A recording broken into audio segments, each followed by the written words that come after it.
Previously on the Woke Real Estate podcast with the student master teacher, Mr. I Stay Woke, Chris Monroe. And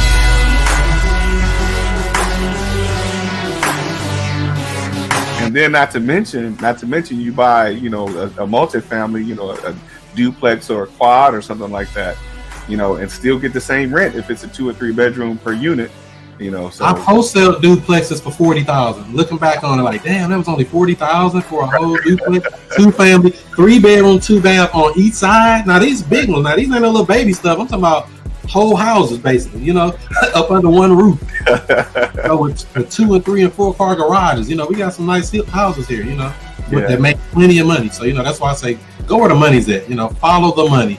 Don't just be caught up in, I'm in Florida, or I'm in New York, or I'm in California, one of these highly competitive markets.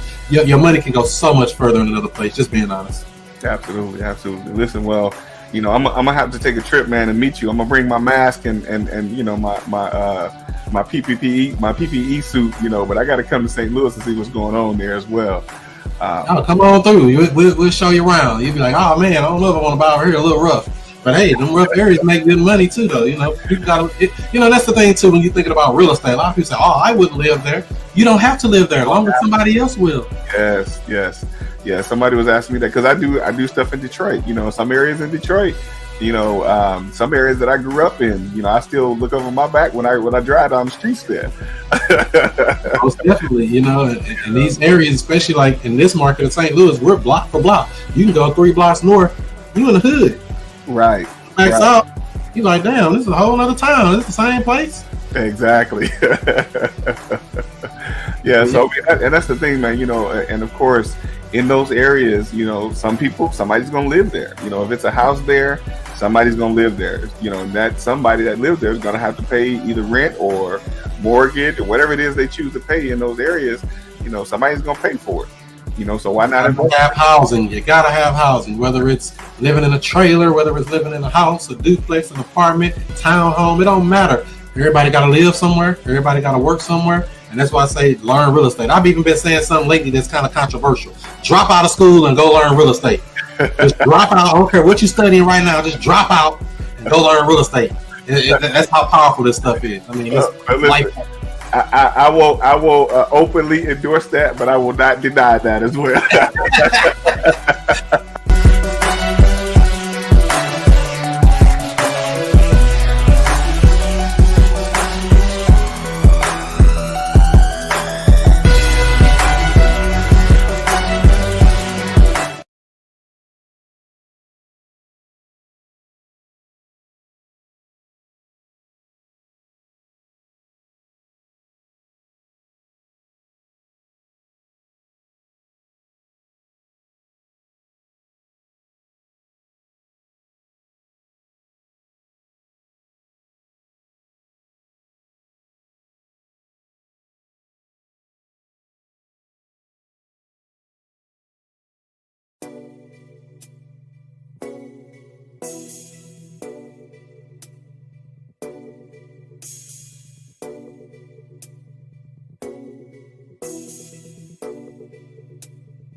Find more leads than you can even process. That's multiple listing service.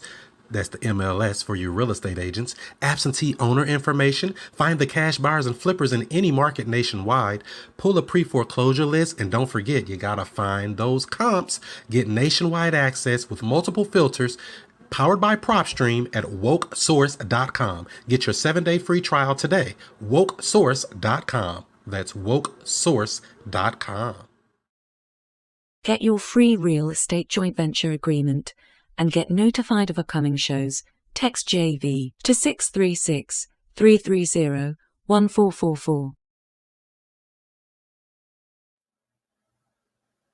Today's broadcast is being brought to you by WokeSkipTracing.com. Look up phone numbers and email addresses with ease, with pricing as low as only 15 cents per match. Not per search, per match. If there's no number or email address, you don't pay. Get accurate data in just minutes. WokeSkipTracing.com. That's WokeSkipTracing.com.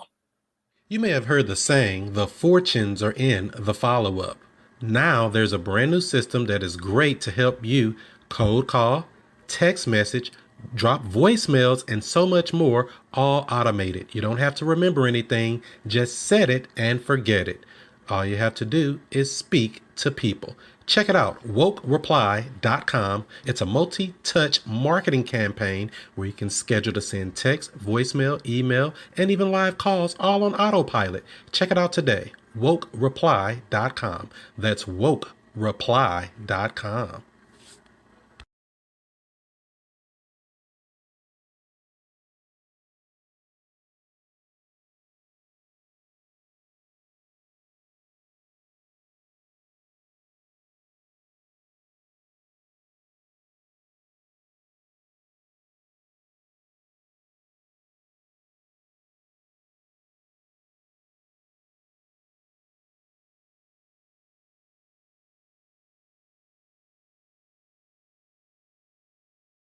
All right, ladies and gentlemen, boys and girls, women and children of all ages, it's about that time.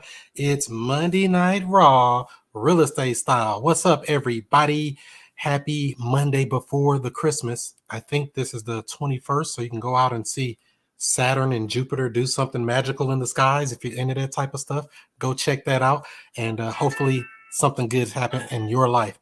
Go ahead, put your name in and where you're coming in from. We'll give you a quick shout out before we get started with the show. We got a great one for you tonight. We got my guy, Brandon Israel, in the green room. He's back there warming up right now. He about to come out swinging and bucking and swinging. And then you know how he made over $500,000 wholesaling real estate. We're going to break all that down for you and everything.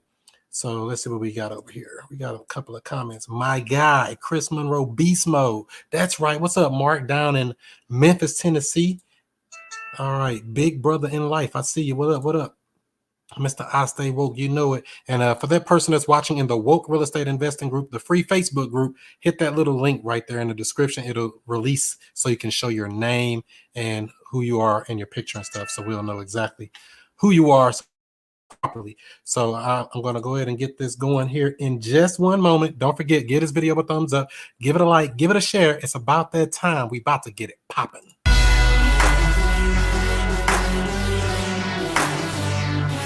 And we have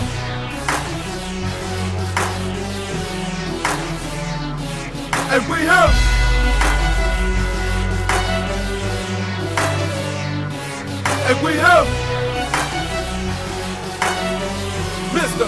I Stay Woke, and Mr. I Stay Woke. What's happening? What's happening? What's happening? This is the student master teacher, Mr. I Stay Woke, Chris Monroe, and I'm right back at you with another real estate video. Now, from time to time, we're out here doing deals, connecting and networking and meeting all different types of people from all over the United States. And when I come across a heavy hitter, I got to bring them on so they could drop some jewels on you, drop some bombs on you, help you open up your mind and let you know what's even possible out here. So that's exactly what I'm going to bring in today. My brother, Brandon Israel. What up, bro? And welcome to the Chris Monroe Show. You're muted. Yeah. There we go. There he is. What's going on, brother? What's going on? What's going on? Man, another day. We getting ready for the holidays, right? Yeah, man. My daughter up there acting crazy. I had to come in the basement, sneak in the basement, and try to get this done. But yeah, she's up there trying to get into presents and everything else, man. It's Are you crazy. serious? They say they can't wait. It's crazy, man. It's crazy. You're supposed to put them out on Christmas Eve like you was Santa. You don't supposed to put them out too early. Listen, my wife, she got them all under the tree and everything else, man. She's still trying to wrap up some stuff. So yeah. No, that's right. It's crazy. Cool. So for people who may not know, who are you, Brandon, and what do you do? So my name is Brandon. I am a local wholesaler in the New Jersey market, specifically the Central Jersey market. And yeah, that's what we're doing right now. How long have you been dealing with wholesaler? So we've been, let's see, it's going on about 3 years now. We started back in late 2017. So it's going on about 3 years now. Wow, cool. So 3 years, you hit the ground running, and you've been doing some deals out here. Yeah, just a few, man, just a few. Wow. So you were able to amass, I guess, do over $500,000 in wholesale fees. I mean, how were you able to do something like that? Are you doing a lot of marketing? What's the magic sauce? People want to know. Well, and I'll be, Chris, I'll be very honest and upfront. I'm very transparent. I don't mind telling people what we do, but at the end of the day, man, we hear it all the time. Talk about massive action, but to me, massive action isn't just enough. It's that consistency part. So to specifically answer your question, man, I just stayed consistent. My team and I, we just stayed consistent. I love to say, and you'll kind of hear me say it throughout the interview, and people that follow me, they always hear me say it, that I just put my head down and work. That's it. So. Wow. So you what you call a workaholic? So you just hit the ground and just go put your head down. That's it, man. That's generally all it takes, right? Is you staying focused and you staying committed, having goals, and just working at it, man. That's it. Put one foot forward every single day. That's all you have to do. There's no magic sauce to this or secret sauce to this. I mean, did you have some like closing skills, or what was it that you feel like that kind of helped push you over the hump to make you a little bit more than the average person to try to get into this business? Well, this is what I will say, Chris. I genuinely love to help people, and you hear people say this all the time, that they like to help people. But genuinely in my heart, I love to be able to help people out of situations. And when I found out about wholesaling, oddly enough, I found out it from my realtor when I was buying my primary house. He actually, and I know we hear it all the time that realtors sometimes they have no clue what the heck wholesaling is. But I happened to luck up on one that knew what wholesaling was. He actually wholesaled himself. He did, he was a realtor on the side. Wholesaling was his primary gig. So I think the story, how did it go? I had to find the house that we originally had wanted. It was something going on with the house where they said there was a couple of other bids that were in on the property, and the seller was trying to figure out who to go with. And he had told me, he was like, "Hey, Brandon," he was like, if you write a letter to the seller explaining her your situation, and you're a brand new family, you got a brand new baby, and this would be a perfect house, it would kind of pull some heartstrings, right? So I was like, well, give me her information. And at that time, I had no idea that they couldn't really do that, right? The realtors can't pass the seller's information to you. Give me your number, I'll call her up. Yeah, I'll call her up.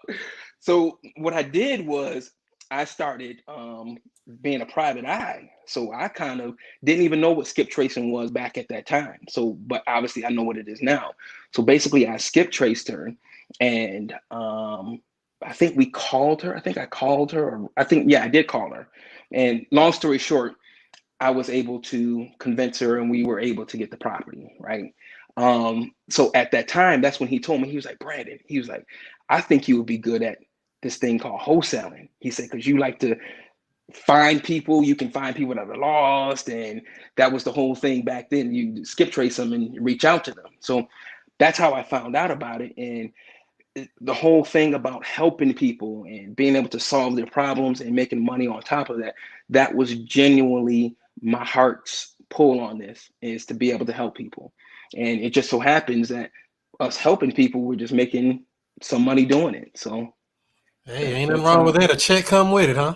that's right. That's right. A That's win-win situation. I know that's right. So for people that's joining in, I see we got about 35 people or so watching across multiple streams. We're on Instagram temporarily at ChrisMonroeSTL. If you want the full experience, hop on over to the YouTube channel.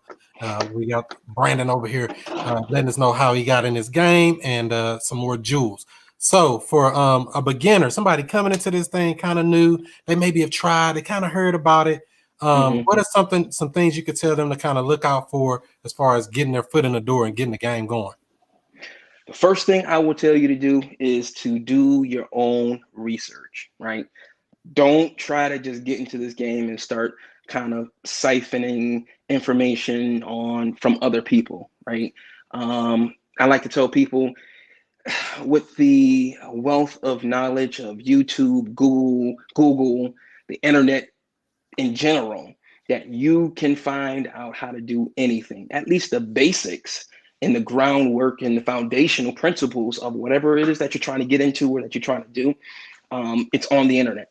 So I would encourage anybody that's just hearing about this to do your research, right? And not to say that there's anything on the back end that you quote unquote need to watch out for. It's just so that you can learn the foundational principles of what wholesaling is, so that when you start getting into these groups, or you're going to ask somebody or reach out to somebody for assistance, you can have an intelligent conversation, and it doesn't seem like you've done no homework or no background investigation of your own. So that's kind of what I would say, to kind of.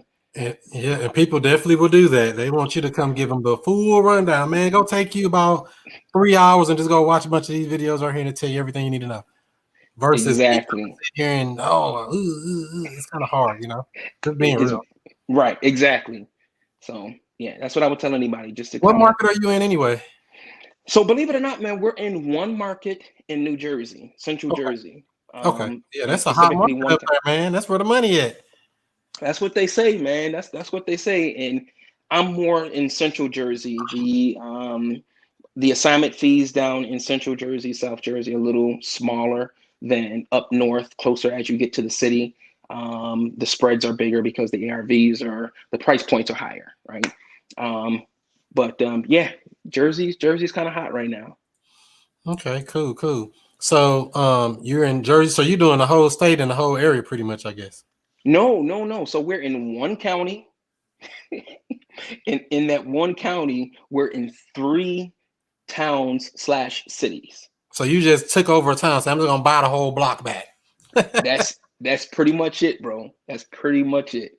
Cool. So for you to find these deals, to be able to get these wholesale deals, what are some creative marketing strategies that you're doing? What are you doing to attract these people that want to work with you and sell their house at a discounted price? So nothing special, man. Listen, where I think that we excel at is that going back to that consistency. A lot of people want to see things done overnight, and they want to see rapid results, whereas we just get our data and we put our head down and we just work that data until either they tell us no or we get a contract, right? So how we're acquiring our data is we're getting the raw data directly from the county. So we're not going to any third party data houses. We do for select special niche type lists, but generally speaking, we go directly to the county and pull our list, and we have our team scrub that data and send it out to get skip traced, and then our cold callers are just pounding those phones. So cold calling is the bread and butter. That's the thing that everybody's afraid of. I don't know why. And you know what? Let me say this, Chris. I do know why, right? If you're not a people's person and you're introvert and you don't like to kind of talk to people and you're not a people's person, obviously you can see that's not me. But I can see why it can be a bit intimidating. But this is what I tell people all the time. At some point, you are going to have to pick up the phone and speak to this person. If you get it under contract, right? You may be able to kind of text them and kind of RVM them and all that, but at some point you're going to have to talk to them. So you have to get uncomfortable, and a lot of people want to immediately out the gate hire someone to do things that they don't like to do. But when you're starting out in this thing called entrepreneurship, you have to wear like 10,001 hats, and you have to do things that you don't like to do. So for the people that are scared to get on the phone, I don't know what to tell you. At some point, you're going to have to get on the phone. You're going to have to kind of conquer that fear. And just remember, and we always hear this all the time, that the people on the other end are human beings just like you, right? Have a conversation like you're having with your mom, your dad, your brother, your sister, whoever the case may be. You're calling them in, you're wanting some information from them. I mean, what's the worst that can happen though? What can they do to you on the phone? Nothing. Cuss you out, call you, go kill yourself. I mean, what's the worst they can do? Like you said, you'll get over it, right? So when you do cold call some of these people, what kind of stuff do they say? Do you get a lot of responses like, leave me alone? You guys keep calling me? What kind of responses do y'all normally get? Man, that's 99.99% of the reaction. Don't call me no more, hang up the phone, cuss you out, call you all types of names in the book. That's 99% of the calls. Just expect that going in.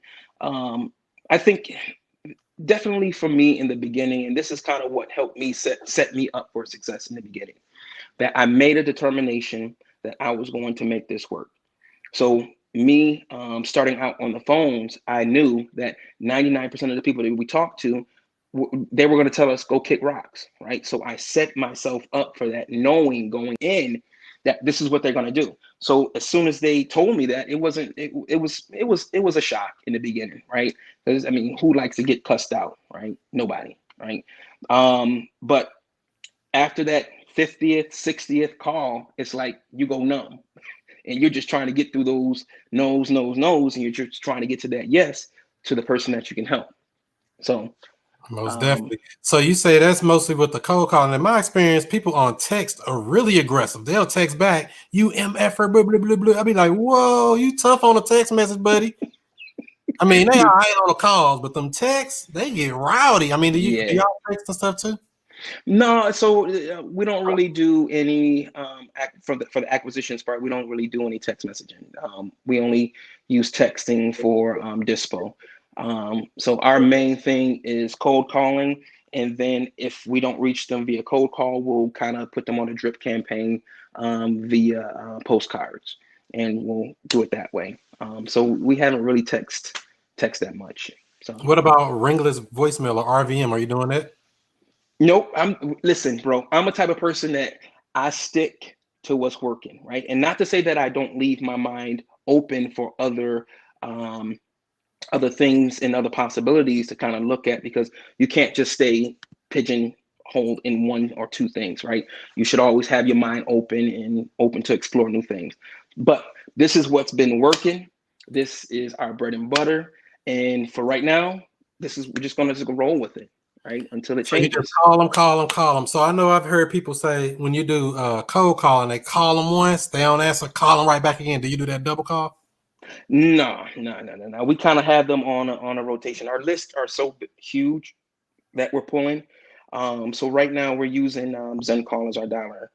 We have 2 cold callers, and it's on like basically a rotation. I think, how many lists do we have in there right now? Like 4 or 5 lists in there. So they may get one seller may get a call maybe once or twice a week. So now, when I first started out and we were manually, and I was manually calling. No, I didn't do that, man. If they hung up, I would let it cool down for a little bit. I wouldn't stop calling them until they specifically, a hang up doesn't constitute a no to me, right? I would just put them on. Connection. It was a poor connection. Right. I need you to physically and verbally tell me, stop calling me. I'm not selling you my house. Right. So we would put them on like a 1 or 2 day, put them on ice and then give them a call back. So that's how we would handle that. That's cool. So cold calling is the key. So take me back a little bit to when you first started. You said you was doing some hand dialing. How was that going for you? Was that something that you were kind of getting discouraged from, or you just kept pushing? What are some of the things you ran into while you were hand dialing? I mean, like I said, Chris, I'm just that type of person that once I set my mind to do something, and let me back up a little bit. I was just tired of being in corporate America, right? We all hear the story, the whole corporate America story, right? I'm not any different, right? I was in IT slash telecom for like almost 25, 26 years. You know, And what you talking about? and everybody says that, man. I'm 42 years old, man. Oh, there you go. Black don't crack. Yeah, I guess not, man. But yeah, I was 25, 26 years, man, and just this last job just burnt me out, right? Had a team under me, but it was just a lot of responsibility. And not that I run from responsibility, it was just responsibility that I didn't even want the headache anymore, right? So because I knew I had better aspirations and kind of getting into entrepreneurship. So I kind of set that up to kind of vacate. But I made up in my mind when I started the business that, listen, I don't have a plan B. Plan A is going to work. No ifs, ands, or buts about it. I always wanted to get into real estate. And as soon as I got over that whole myth or that blindfold mentality that you needed money to get into real estate, and I found wholesaling, I said, oh, this is over. It's done, right? So you So don't need no money. That's what you're saying? no money, no money. Unless I you're would. marketing money if you do that. There you go. I mean, I will say that if there's two ways you can start this, right? If you have the money to kind of throw at it, then it kind of helps. But for the most part, people don't. I had the money, but I had a family, and my wife wasn't about to let me just throw $10,000 at this on a hope and a dream and hope that it works, right?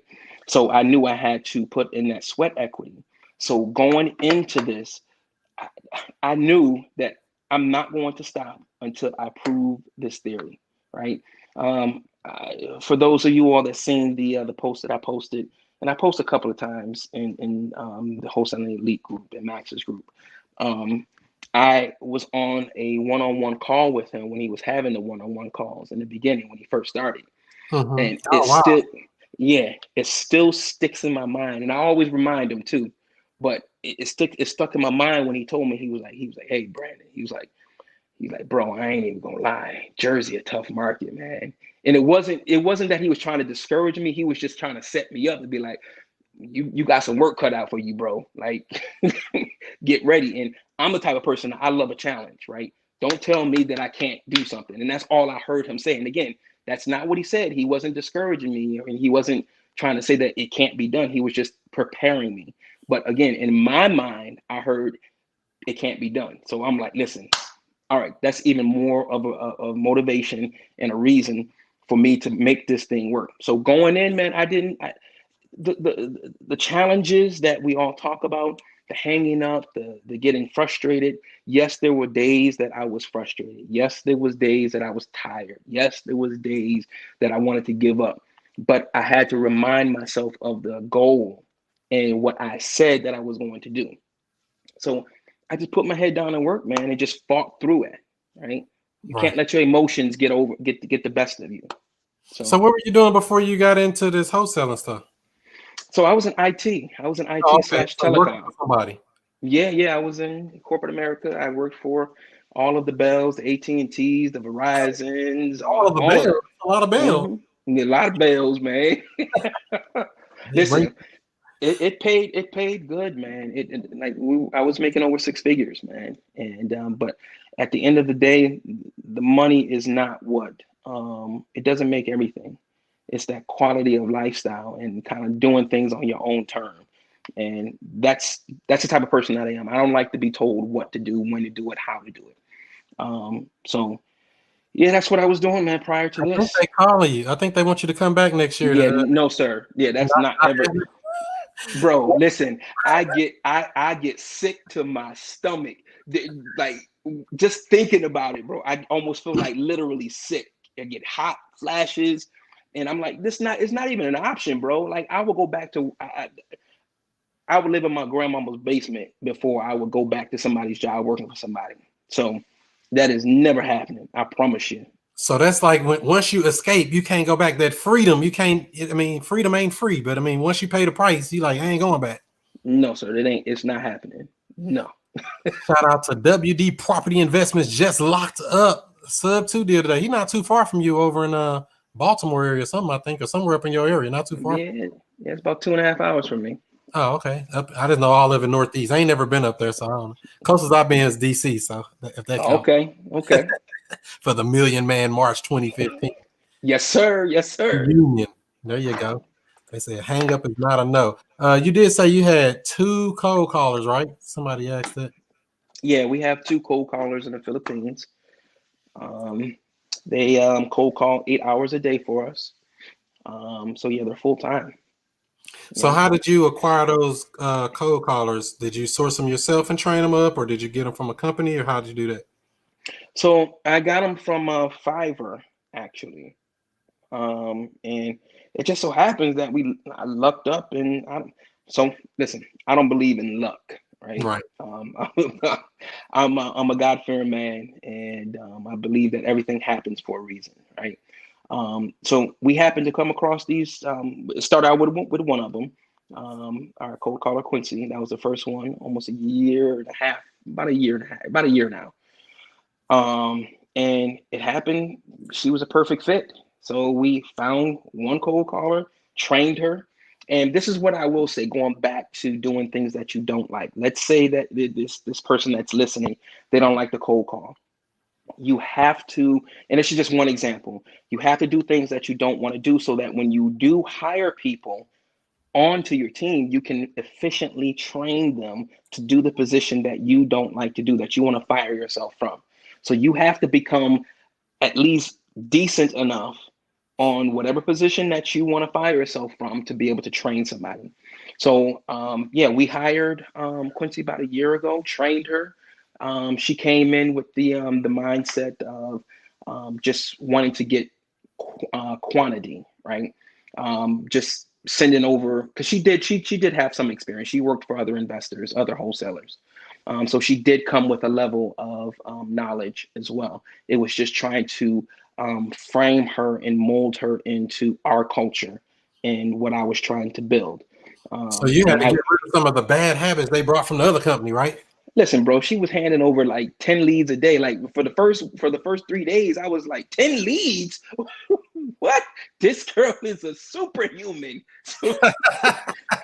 But I get on the phone and these people, they want retail. They not even really interested. And I'm like, whoa, wait, hold on. No, that's not about what this game is about, right? And what we basically had to train her to do is that, listen, we're looking for quality, not quantity. I don't care if you, and I still hold this today to our team.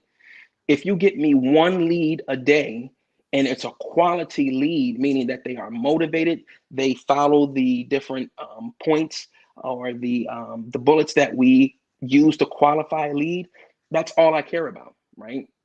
So yeah, I had to train her literally and reprogram her mind on what we were looking to do in our company, what leads, what truly were leads to us. So yeah, we trained her, but she's a beast now. She's actually my lead now. She's going to start training all of the other cold callers that come in. She just trained the last cold caller that we hired. That's the game right there. That's what you want. If this video is giving y'all any type of value, don't forget, give it a thumbs up, give it a like, give it a share. My guy Brandon's on here dropping bombs on you, letting you know how he's running a business. And so when you had these callers coming in, they're training up, you got one that's really good. I mean, what are you using for to train them? Are you training them yourself, or you created videos, or how did you get her trained up? So yeah, I used what is the doggone app where it records? But basically, yeah, I would create videos and Screeno. I think Screeno Cord or something like that it's called. But yeah, I would create training videos and I would train them and send them to them that they would have to. I would give them almost a week, almost 2 weeks, just to kind of dive in on the material to learn. And we would have one-on-one calls, one-on-one mock sessions.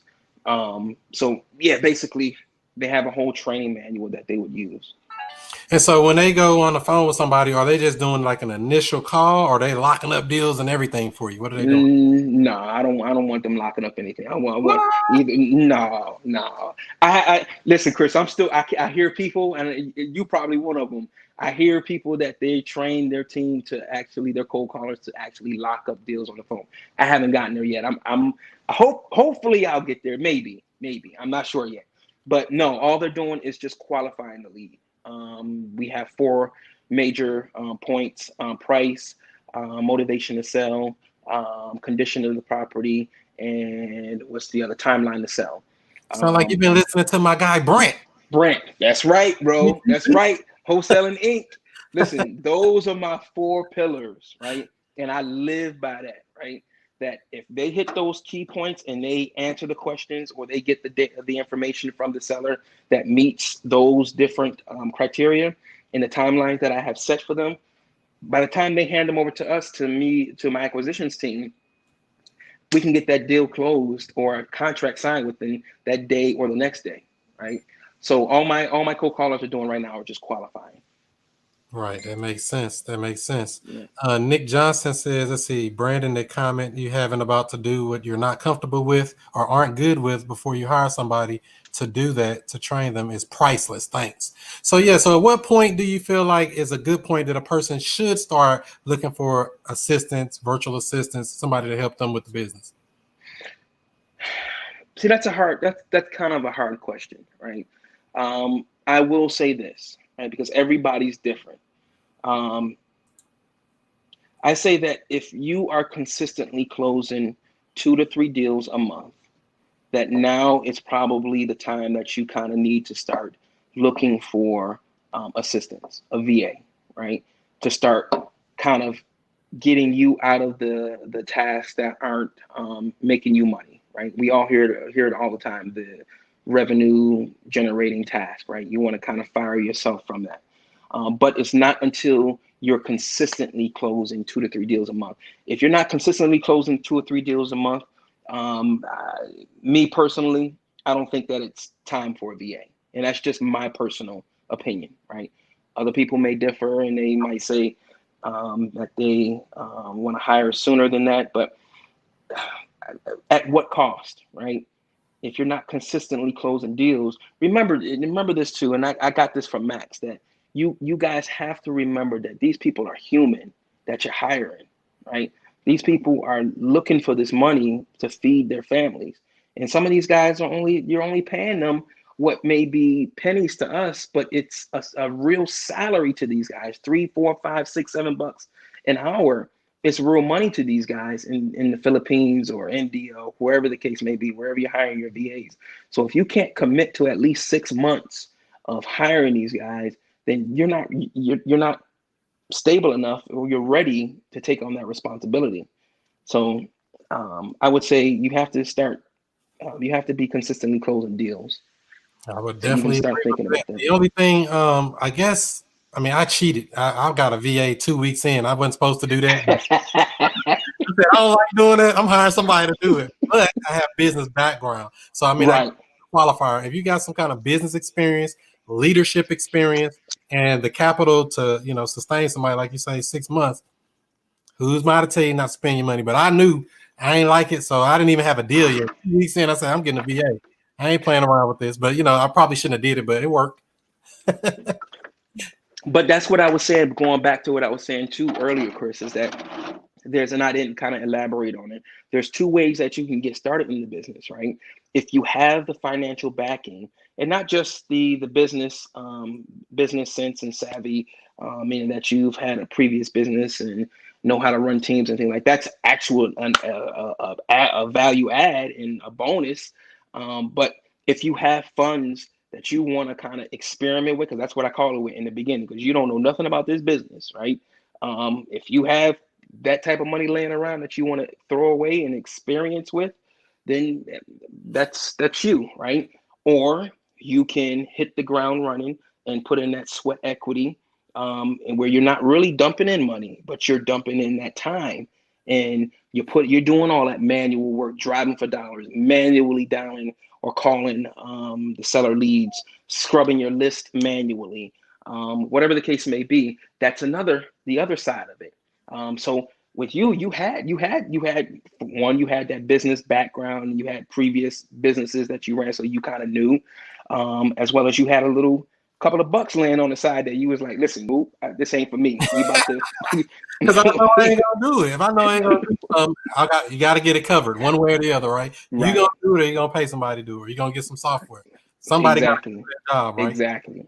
And yeah, I mean, it's it's been a roller coaster because I mean, I dumped $1,000 into the business before I had my first deal through bandit signs, VA websites, call rail, and phone numbers. I had all that stuff set up the day I got in the business. I didn't even play.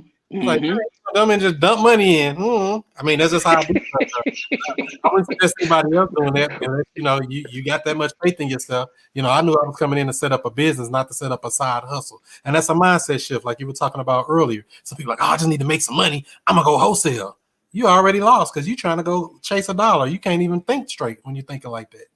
But I came in, I'm setting up another stream of income, another business. And that I know I'm going to dump this $1,000 into getting a VA, getting these systems, getting these bandit signs, all this other stuff, because really it was risky. You know what I mean? To dump $1,000 into something you don't know if it's going to work. It could be gone. And listen, I didn't want them problems. Like I said, I'm married. I had a newborn on the way. There was no way. And I was making 6 figures, right? Could I have dumped $5,000 into it? Yeah, I could have, but I didn't want those problems back at home, right? Just in case that thing didn't work out.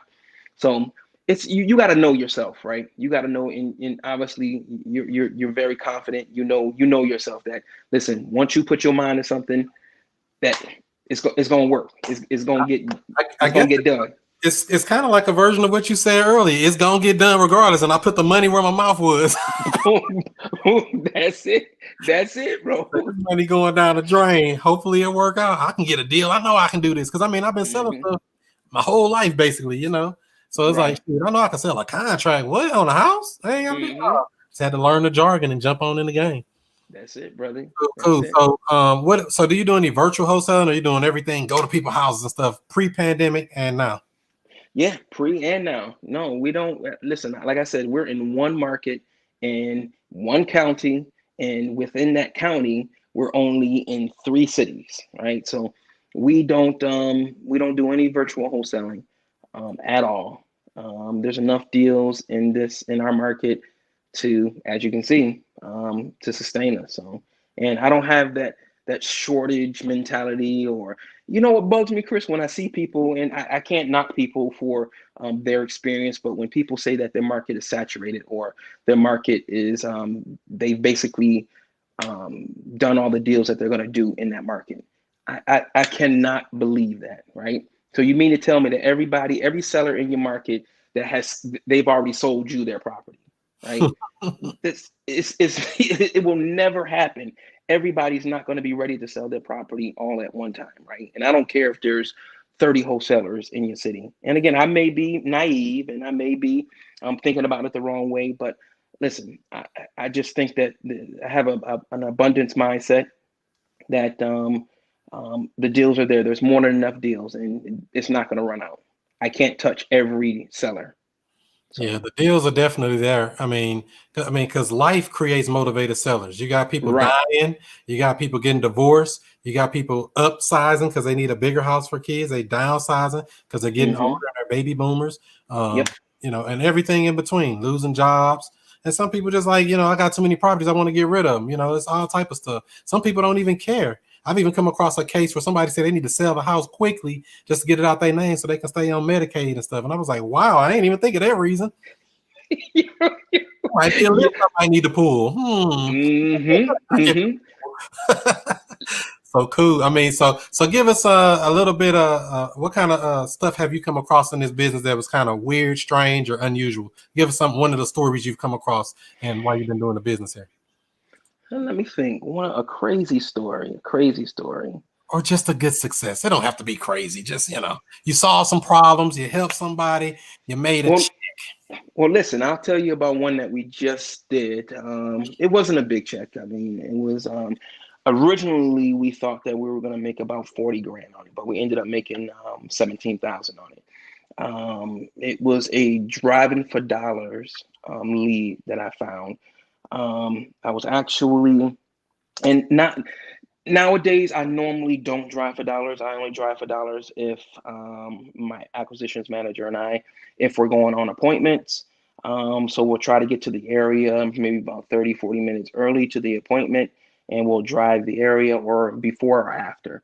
And we were on an appointment, and I drove the area after our appointment. And I came across a property. It was boarded up in a nice neighborhood. Reached out. Well, on the front of the house, it had a green sticker in our area. If you have a green sticker, a code violation on the property is normally because it's condemned. And sure enough, the property was condemned. And what I did was I was using the Deal Machine app. So sitting right in front of the house, we literally cold called the owners, reached out to them, and we got in touch with one. Well, let me back up. I normally like to talk to the neighbors on the left and the right hand side of the subject property, because these guys, they know everything, right? You always have those nosy neighbors, and usually the one that's left or right knows a lot of what's going on, right? So we door knocked and talked to the next door neighbor, and she kind of told us, she was like, yeah, it's really sad what was going on with that property. The father died. The daughter tried to kill herself in the property and hasn't been. Yeah. Wow. And I'll tell you something about that in a minute. And she was like, yeah, they were just taken out of the property or kicked out of the property because of the condition that it's in, back in February. And this was in July. No, I'm sorry, September, that we're in. So it wasn't that long that they had been kicked out. So she was like, well, I don't know how to get in contact with them, but you can get in contact with the inspector, because the inspector was the one that actually paid out of his own pocket to kind of stabilize the property, Mm. and boarded it up himself, spent his own money, and kind of stabilized the property, right? So I reached out to the inspector, and he didn't have any information. He just gave me her name, right? Because the property was still in the father's name. So when we looked up in the county records, it was still under the father's name. So long story short, we skip traced her, and we got the daughter's information. And the daughter that we reached out to was out in North Carolina. And when I had called her, she didn't answer. So I texted her, and then she texted me back like 10 minutes later. She was like, yeah, the house is not for sale. Someone's still living there.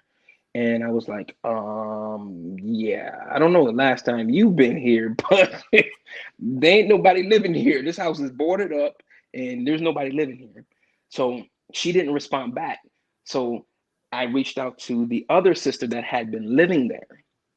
She finally reached back out to me within an hour and said, yes, we're interested in selling. So we got the property pretty much under contract, right? We were going back and forth. The other sister had stopped replying because, come to find out, I guess they had a falling out for whatever reason. And we finally got everything under contract. And the other sister that didn't want to be bothered with it, she was like, okay, she finally responded back and said, let my other sister, let her handle it. I don't want anything to do with it. Let her have all the money. Let her just take it. Must be nice. Yeah, well, it's gonna come back around. And this was the sister that tried to kill herself in the house. When we went in the house to look in the house, there was a suicide letter right on the wall that she had written. Yeah, she basically said, I've killed myself. Someone call the ambulance. You're gonna find my body here in the house, so on and so forth. So this was the sister that basically said that she wanted to. Now, thank God, everything is fine now. She's doing better. She's a manager at one of the party fair stores, so she's doing very well now. But she didn't want to have anything to do with the house. And the house had a lot of liens on it. They were going to foreclose here in New Jersey. Once they have the tax sale, because of back taxes, the house goes up for auction. The owners have 2 years to redeem the property back, and Right. we were at the 2-year mark, right? So any day, the lien holders could foreclose on the property, and The crazy thing about it is when things have to go through probate, right? Because it was her father's house and it didn't go through probate. So we had to push everything through probate. And I don't know if it's the same thing down in St. Louis, but the person that's named the executor or the administrator of the estate has to have good credit because they have to take out a bond to ensure that, yeah, they have to take out a bond that ensures that the person that is becoming the administrator or the executor of the estate is going to do right by the money and distribute it correctly. And if not, that's what that bond is going to cover, to make sure that all of the other debts have been paid, so on and so forth, right? So they run your credit and you have to have good credit. And if you don't have good credit, you can't be named the executor or the administrator of the estate. Now, this is where they might have it that way here, but I don't even know. I never ran into one like that. Yeah, man. Learn something new every day. That's why we have these. Yeah, so and usually the bond is the amount of the real estate, of what it's worth, what the market value is, right? But in any event, she could not get bonded. The lady that the sister that said, okay, yeah, I want to sell the property. The other sister had to come back into the picture to be named the administrator or the executor of the estate, because she was the one that had the good credit. Right. So she was able to sell the property. But long story short, man, we were able to help them because they would have lost the house anyway, right? Because the 2-year mark was here and the third party lien holder could actually foreclose on the property. And us being able to step in and help the both sisters, and they were both grateful. By the end of this, they were both talking to each other. They were both having communication with each other. They were thankful to us that we were able to step in, get them something for the property. Because I told them, listen, because in the beginning they were like, the one sister was like, I don't care anything about it. I don't want it. Just let it go. And I'm like, no. I said, listen, you can get at least something that your parents worked hard for. At least put some money back in your pocket to be able to kind of show for it. So that's one of the most craziest ones that we got a property where somebody almost killed themselves, that wanted to kill themselves because of the history of the house and the life that happened in the house and things like that. And we were able to come in and help them, man, and get the money. We were able to make money. My buyers were able to get a property that they're able to flip. And it was a win-win-win for everybody. So wow, there you go. It's man, it was a touching story, man. Wow, So, yeah, most definitely. Y'all make sure y'all give this video a thumbs up, give it a like, give it a share. Brandon Israel dropping them Jews on you just like that. So I know you say so you did a lot of deals. How many deals did you do? You know, or did you lose count? Have you done? well, this year or total? Just total. So, we're probably pushing like around 80 to 90 deals. That's not bad. I mean, you're hitting it. Yeah, man, we're pushing, brother. We're pushing. And so when you do these deals, give the family some tips, some tricks as far as negotiating and getting it down to that price you need it to be, or do you not do that and you just say, "Oh, I'll just either it work or it don't"? Listen, I'm that type of person. I'm not. And again, everybody's different. I can't tell you how to run your company and how to run your business and what works for you and what doesn't work for you. I know what works for me. I'm not that type of guy to try to convince anybody to sell me their property, right? I'm not going to have 10,000 rebuttals for you when you tell me no. Listen, here, I just present the facts, right?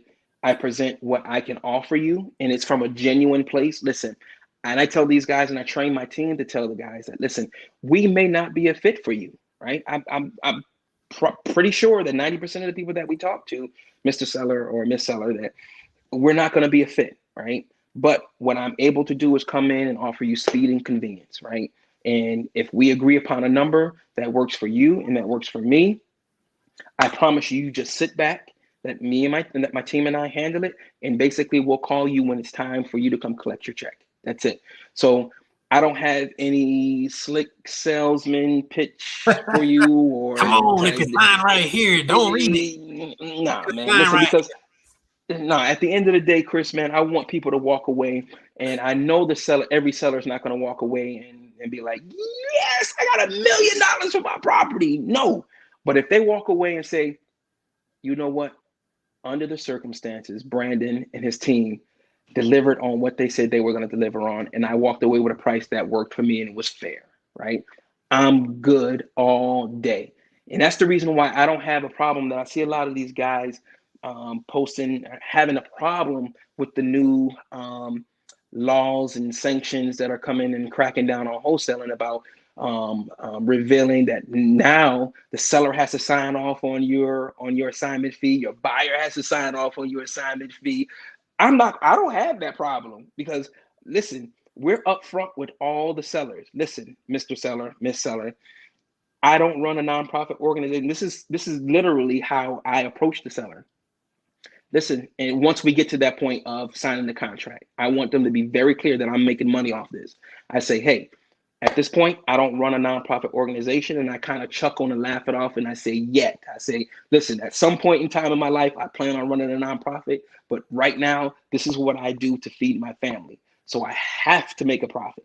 I'm not buying this property. I'm not going to be the end buyer. I am flipping it to one of my partners. As soon as we sign this contract, I'm flipping it to one of my my partners to step in and to fulfill our contract obligations. And they know that, listen, we're making money off it. The same thing with my buyers. We So kind of screen have they giving you any pushback? Like, oh no, you just gonna flip it along? They don't, you don't have that problem? Listen, we get that very, very often, very seldom, right? Because again, Chris, what we're looking for is we're looking for motivated sellers, right? Not people that just want to sell their house, right? If somebody is motivated, they don't care if Donald Trump came in and gave them the money for their property or Mickey Mouse. They don't care, right? At the end of the day, they're looking for a quick solve of their problem, and it's usually money. That's usually what they're looking for, money to do whatever they need to do with it.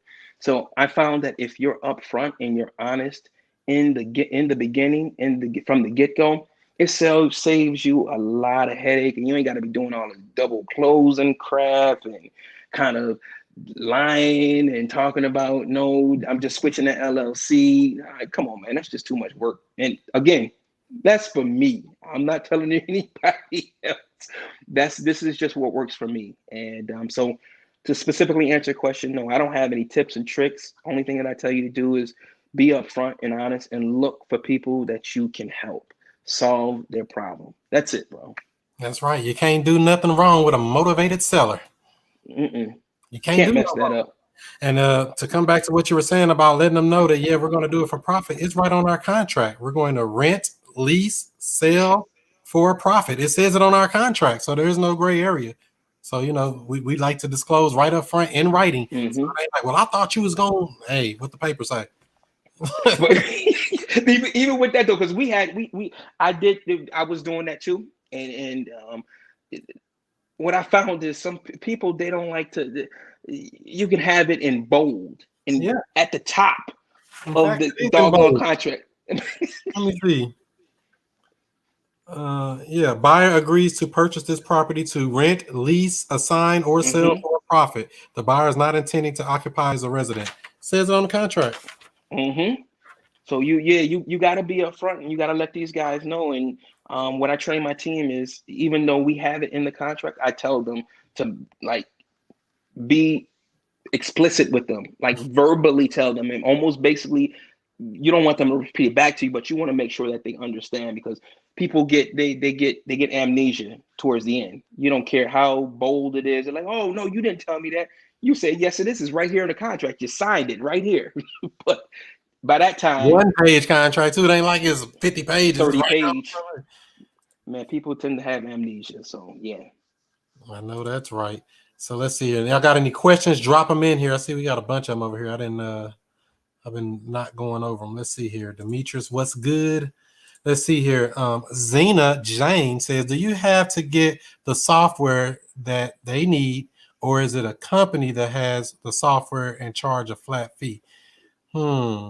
Software. I don't know which software you're referring to, Zena. Yeah. Only one you mentioned was Deal Machine for driving for dollars. Put in the promo code WOKE, WOKE, for your free trial and some free deal credits. at the deal machine. I don't know what other software. Did you mention any other software? ZenCall, I think, or something. ZenCall, yeah, but that's just for cold callers. Is that a flat fee on that or no? Yeah, it's per seat, right, or per agent, and we pay about $90 per agent. Woo, per person. So get you about 50 people on that phone. Yeah, I know, right? Oh, brother, we about to scale up next year, brother. I promise you. Spend that money, man. That's what we ain't spending enough. I'm letting you know from St. Louis, you ain't spending enough. None of us are, right? You never could. Right. Let's see. Life happens every day. No means no today. That's true. A Medicaid list. That's right, Bobby Blue. I don't even know if that's a list, but I'm sure it's a list. But can you get that list? Good service, cool. All right. How long have you been in the business, and what's your average deal size? So, like again, I've been doing this for about 3 years now. I'm full time for the last year and a half. April 4th made a year that I've kind of been full time doing this, and the average deal size. So I'm in an HRM, right? I kind of coined that terminology, which is that acronym, which is a high rental market, right? So generally speaking, in rental markets, the price point of the properties, and I kind of mentioned this earlier, Chris, that the price points are a lot lower than in a owner occupied or flippers market. There you go. Yeah. So with that said, your deal size or your assignment fee is going to be generally smaller. So mine is usually on average anywhere from 7 to 15. I know it's a pretty wide range, but anywhere from 7 to 15,000 per deal. But again, that's where we make up for it. We do it in quantity. So are you doing all assignments, or are you doing some double closings and stuff? No, I don't do no double close, man. Yeah. No, I don't like to ask. I don't do no double closing either, but I mean, you get a big enough deal, I will. Well, yeah. I mean, listen. Every case, there's sometimes when you do have to double close, right? If you make 100,000 on somebody's house, you double closing. Listen, Chris. I'll be honest with you, bro. The way I position it, bro, I'm telling you, and people think that I'm crazy and they don't believe me. I'm telling you, if I did make $100,000 on a property, I would not double close, because at that point in time, I would have had the conversation, and it would have been known that I'm going to make, not per se the exact dollar amount, but I would have built enough confidence, not rapport. I hate using that word rapport, but confidence in my seller that I'm going to solve your problem. I'm going to get you the dollar amount that you agreed upon, that we agreed upon. And anything after that, I'm going to make a profit, right? Period. Period. So I have yet to come across a mad seller. And I'm pretty sure it's going to come. It's going to come. I know it's going to come. Man, you just made 100,000 on my house and only got 20. It's going to come. It's going to come. I know it's going to come, but I guarantee you it's going to be few and far in between, right? And the same thing on our buyer side, and not to kind of derail here, but we set expectations on our buyer side as well, that they're never going to come back to me and say, well, why are you making 60 grand off this deal? My buyers would never even make it to our buyers list, because we're screening those guys as well. Before they even make it to our buyers list, we're asking them the hard questions. And one of the questions is, are you going to have a problem if I come up with a crazy number, $100,000. If I made $100,000 off this deal, are you going to have a problem with it? And if they start acting crazy and they say, well, I don't know, it's going to depend. It's going to depend on each deal buy. We're probably not. You're not a fit for us. I'm sorry. And bye. Yeah, bye. Well, and I don't come across arrogant or disrespectful. Yeah. I just say, hey, listen, we're probably not going to be a fit, because there may be sometimes some deals that I make $60,000, $70,000 off, and there's 5 other guys right behind you that's going to take the deal. That's not going to have a problem with it. So no hard feelings, but you're not going to be. You're just not you won't be a client of ours. So you have to set expectation on the seller side and the buyer side, bro. Straight up. So do you so say you got a purchase agreement and you're gonna have your You send it over to your end buyer. Do you black out the price that you got on the contract? No, no. Oh, but listen, I had listen, bro, I'm so sick. Listen, Chris, I don't have time for it's just too much work, man. Like, listen, cash buy, especially with the cash buyers, they're a dime, they're everywhere, man. Like, if you have a deal, then I tell the guys that I talk to all the time that kind of ask me for assistance or help or whatever, that I just had another wholesaler ask me that same question. Hey, Brandon, do you black out the price? No. Why? For what?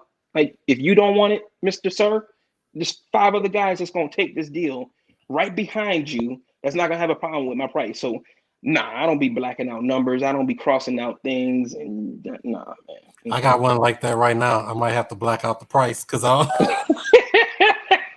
say, because some people are like, oh, wholesalers are only supposed to make 10,000. Count your money. Now, who are you, man? Listen, I just seen that in another group. That's somebody said that wholesalers are only supposed to make $2,000 to $5,000. I said, who? I don't know you. So you over counting my money, telling me putting a cap on how much I can make? No, ma'am, that's not gonna work. But no, that's right. It is what it is, man. All right, we got Coach Rocket wants to know more about the no money needed. I mean, is it really no money or low money? What is it? How does that work, Brandon? So I would say that it's really low money, right? Not no money, because you whether you're just doing driving for dollars, whether it is you're just cold calling. Listen, you're still gonna have to spend some type of money, whether it's gas, whether it's and I look at time as currency as well, right? So we like to just think of money as this. Time time is more valuable than money because you can't get that back, right? True facts. So if you don't spend the money, like I said in the beginning, if you don't have dollars to throw at the business, you're gonna have to replace that with sweat equity. There's no other way around it. You have 2 routes into this. You're either gonna pay your way in, or you're going to sweat equity your way in. And me personally, I would prefer, and I learned so much with doing the sweat equity, man. It's invaluable. And not to say that you can't put sweat equity in coupled with the money, but there's something about that bootstrap grassroots type of building something that you learn every aspect of your business. And that's true facts. When I put over 300 bandit signs out myself, what? Yeah. What? You was probably the bandit king in your area. Nobody couldn't tell you nothing about no bandit signs. Motivated, and we ain't have. I mean, it's a different type of crowd.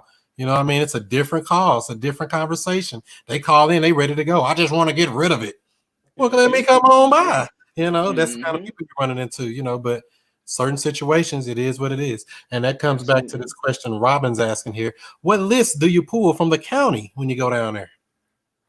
So we pull a bunch of different lists. We pull code violation, back taxes, vacant properties. It doesn't matter. And all of these lists, and going back to what I said before, I normally, and to this day, could I go to these third-party data houses and pull these lists?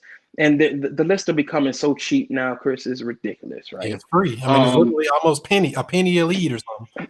Right. But I've just become so accustomed just pulling the data directly from the county, and I've trained my team how to scrub the data and pull out what we need so that we can send it off and get it skip traced. So yeah, all of these lists, all of this data is free, and it's part of it's Freedom of Information Act. Exactly. For your request. Exactly. So you may have to go to your county and get to the right person, and this is where persistence and kind of hard work and stick-to-itiveness comes in, that you may have to ask 3 or 4 different people in that department to get that specific list that you're calling to. So for example, if you're calling down to the housing department to get the code violation list, you may call down there or go down there, and right now you're probably going to call, right? Or send an email because of COVID. But if you contact that one person, I guarantee you the first person you probably talk to, they're either not gonna know what you're talking about. They're gonna be like, huh? What list? There's no list of code violations. What are you even talking about? So you're gonna get that person probably, or you're gonna get the person that says, yeah, we can't give that information out. That's not public information. So the point that I'm trying to make is that you have to be consistent. You have to have that drive to keep calling. I don't care if you have to call back 5 times in a row or 5 times in that week to get to that one person. You're going to get to that one person that says, okay, yeah, this is what you have to do to get the information, or yeah, baby, let me send that information to you. Give me your email or whatever, right? Same thing as you guys like to build a rapport. Again, I hate that word. I like to say build confidence, but build a rapport with sellers. Same thing, build rapport in your county, right? The tax collector, the tax assessor, the code violations department, right? And that's going to come with building time or giving them a call, or when this whole COVID thing releases, you can go down there and kind of talk with them, introduce yourself and tell them what you do, how you're doing it. And you'll be surprised, man. In our county, everybody knows who my team is, even including myself. If I call down, let's say down to the tax office, they know me. Hey, Brandon, hey, what you need today? That's because I've built that relationship with them that anything that I need, I can just call and just get it. So Wow, that's right. yeah. Build them up. I don't like the word rapport. I like the word rapport, but I don't like when people misspell it. They don't spell it right. Report. Spell it right if you're going to use rapport. When you see people write it on there, that ain't how you spell rapport. Look it up first. Don't use the word. Use confidence. That's hard to spell too, I guess, but that's another story. So don't forget, everybody, to give this video a thumbs up, give it a like, give it a share, ask any other questions you have. I see we got a few more in here before we wrap this thing up this evening. Yep. All right, let's see here. How are you handling non-circumvent when you don't black out your prices? So in my group, right, we had this whole debate, and not really debate, right? And those non-disclosures, yeah, I think that they're great, right? In terms of, it may scare people, right? It may scare people straight. But at the end of the day, people are going to be people. They're going to do what they want to do. If somebody wants to steal your deal, people are just going to do what they want to do, right? And are you going to waste time to try to fight it legally and all this other stuff, take it to court? And like, by that time, you could have had 5, 6 other deals, right? So my mindset and my mind frame on that, listen, I don't sign any of that stuff. I have a contract, my purchase and sale agreement, and my assignment of contract. If you want to be dirty and grimy and go around my back and try to go to the seller, by that time anyway, I've built a solid pipeline or connection with my seller that even if you did try to go backdoor me, it wouldn't happen, right? And that's not to sound confident or pompous or anything like that. That's, again, building confidence and setting expectations so that when and if that does arise, and again, I'm going to run into a situation where it does happen. I promise you that it has happened where a buyer went behind my back and stole the deal. But they wouldn't do that. Not no buyer. Yes, they will. Yes, they will. Listen, don't trust nobody as far as you can throw them. But at the end of the day, like I said, people are going to be people. And what are you going to do? Hog up your time and taking them to court, and you're going to throw money out, doing all that other stuff. Let people do what they're going to do. You stay focused. Stay focused, trying to serve and help people. And that one deal that got stolen or taken, it's going to be 5, 6 more to replace it, right? Oh, that's right. Stay focused. Stay woke or wind up broke. I got you. Yep. Shanita Blue says, hey, Chris and Brandon. All right, let's see here. Who else we got here? What was the name of the app to get property details on site? That was the Deal Machine app. Mm-hmm. Deal Machine. Like I say, put in the promo code WOKE, you get a free. Matter of fact, it's in the description of the video right here where we're on. You're on Facebook. Look down in the description. It should be down in there. If not, shoot me a message. I'll send you the link. It's right there, though. So cool. So you did mention something about cash buyers. How are you dealing with them? Are they, you say they're a dime a dozen? I mean, do you treat them that way, or how are you treating them? Listen, bro, I pride myself in treating everybody with respect, dignity. But at the end of the day, cash buyers, if you have a true deal, right? And this is when it comes down to knowing your market, knowing your numbers, knowing what is actually a wholesale deal. And what I love about a rental market is that I'm not going to say that we don't play by the same guidelines as a fix and flip market, but a buy and hold guy doesn't. The ARV number is a little lower on their totem pole of concern versus a fix and flipper. And let me kind of explain that, right, to the guys that are kind of new to it. A fix and flipper, they're looking for a lot of equity in the property. They're looking to get the return on their investment within that next 3 to 6 months, whatever time it takes for them to flip that property, buy the property from you, rehab it, and put it on the market and get retail pricing for it. That's what they're looking for, to get top dollar and get their money out of the deal. Whereas a buy and hold guy, they can really, again, the ARV, the after repair value, is a little lower on their list because they're going to be most likely buying in cash, and they're looking to get their return on their investment over the long run, 10, 15 years from now. So they'll get their money back over that time period. So they're not in a rush to get a lump $70,000, $80,000 in the next 6 months. So they'll pay a little higher than what a fix and flip flipper would pay for their property, right? So again, it's a bit different between a fix and flip and a buy and hold market. And I think what was the question? I kind of lost track there, but I kind of wanted to get that in there. They were asking about. I was asking you more about how are you dealing with the cash buyers? Oh, yeah. So I mean, we treat everybody with dignity, but we're not out there kind of price haggling and letting the buyer kind of dictate or let them run the show, right? We tell them, listen, this is the deal. This is the price that we're asking for. We normally send out our deals via, like I said, via text blast. That's what we're using the texting for Dispo. So we'll normally have a price that we're asking, and we'll have a buy now price, right? So and the buy now price is normally sight unseen, and we have that in our description. The buy now price is sight unseen, so we can take the property sight unseen. Now we do allow them a courtesy before we close to go and walk the property. Yeah, but if they want that buy now price, which is usually like a $5,000 difference, they're just going to get the contract, send in the deposit, right? Wait a minute, let me write that down because that was a Jew. I might use that buy now. This eBay on this mug, buy now price. Even though we just sent out 4 deals today, or 3 of them, we'll send out 1 more tomorrow. Listen, it kind of sparks a level of I don't know, what do you want to say?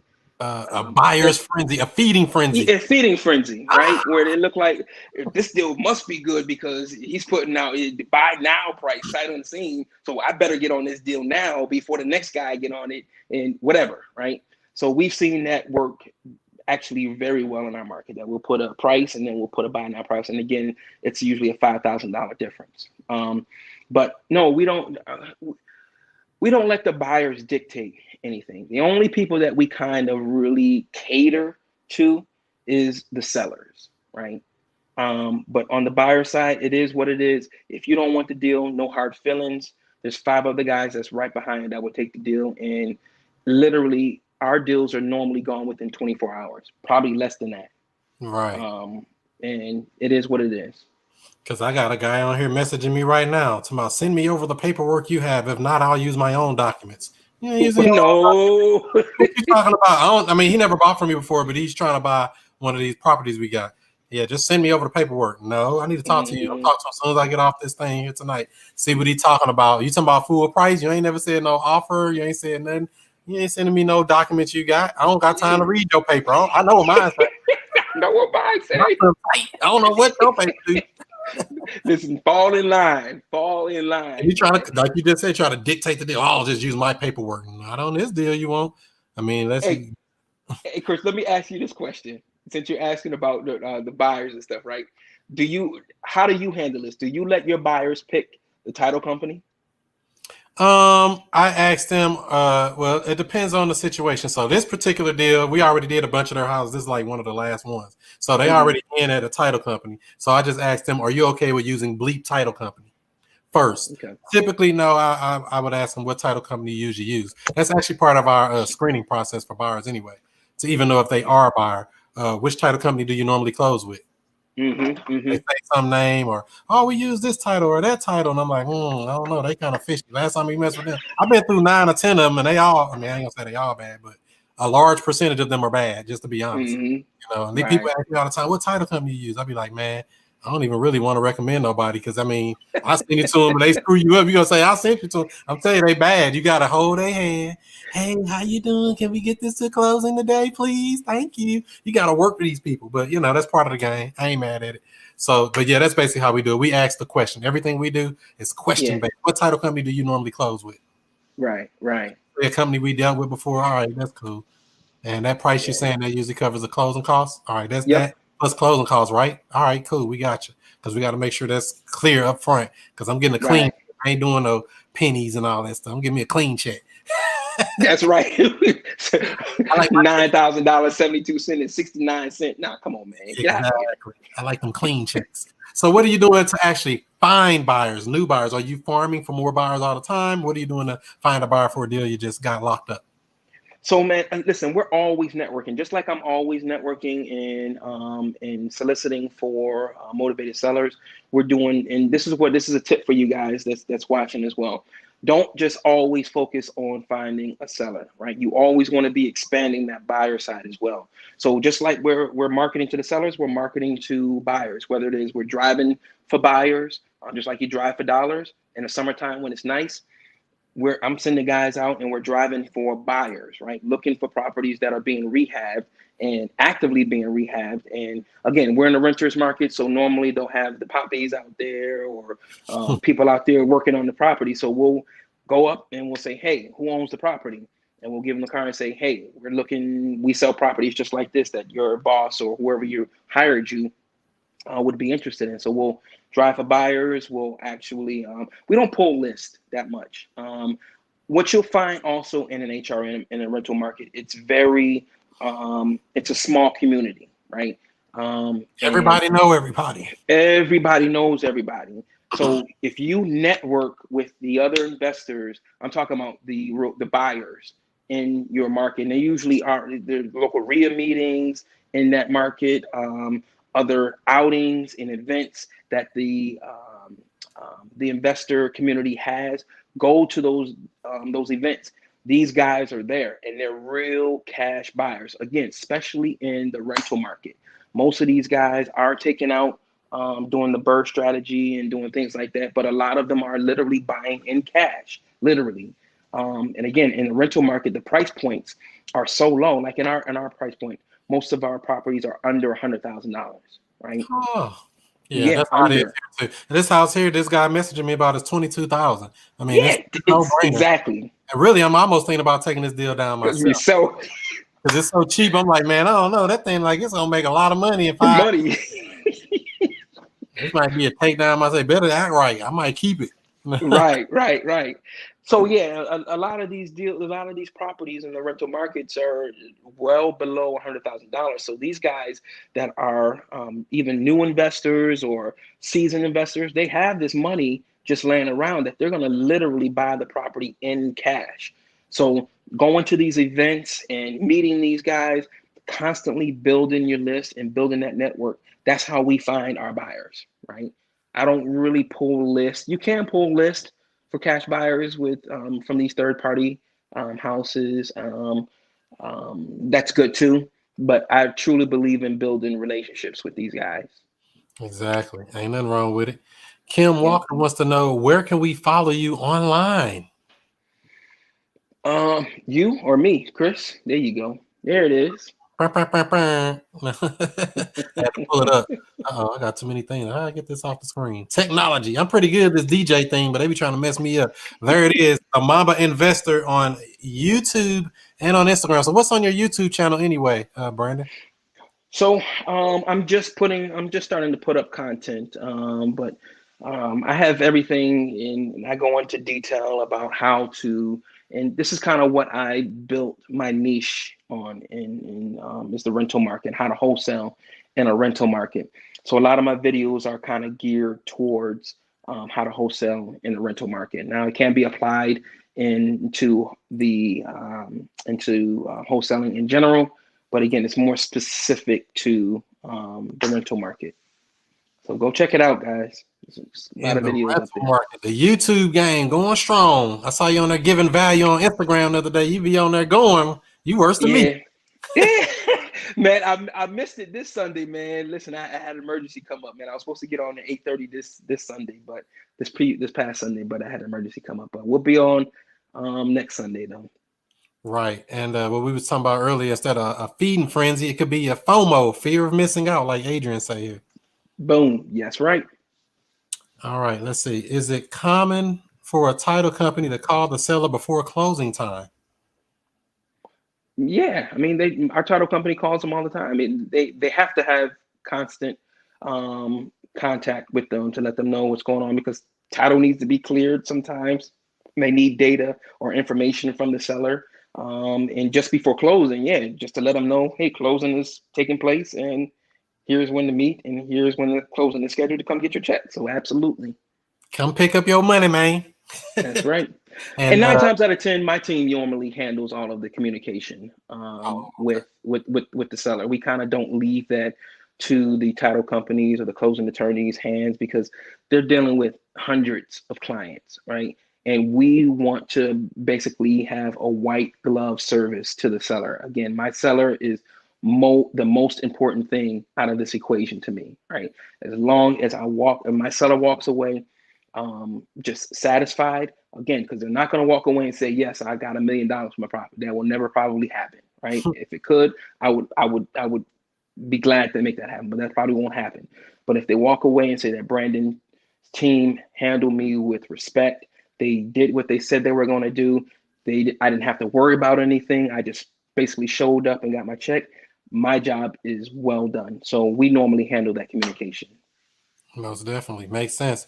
I know you mentioned something about paperwork earlier. We do the purchase agreement, the assignment Mm-hmm. agreement. The third document we do is called closing instructions. It basically just has the buyer, the seller, and the wholesaler and the wholesale fee contact information all on there so that they don't have to say what's their email or what's their phone number. It's all right there, already packaged up with a bow on it.